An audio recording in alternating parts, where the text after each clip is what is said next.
I would describe my job as being a little bit like a gardener, except that we are growing cells instead of plants.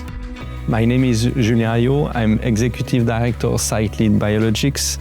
In our BioPlant here in Yverdon, we are producing proteins. They are developed and discovered in Wilmington in our labs, then transferred to our facility here in Yverdon, where we are scaling up the process to produce enough material for patients. Typically, my day works start with meeting with the operation teams, means manufacturing, quality control, supply chain, to make sure that our production schedule is on track.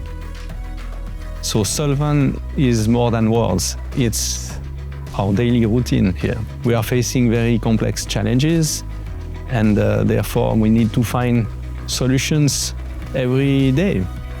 So we have the chance to be part of a very complex and long process, but what we do here is producing medicines that could be potentially life-saving, and this is what drives me.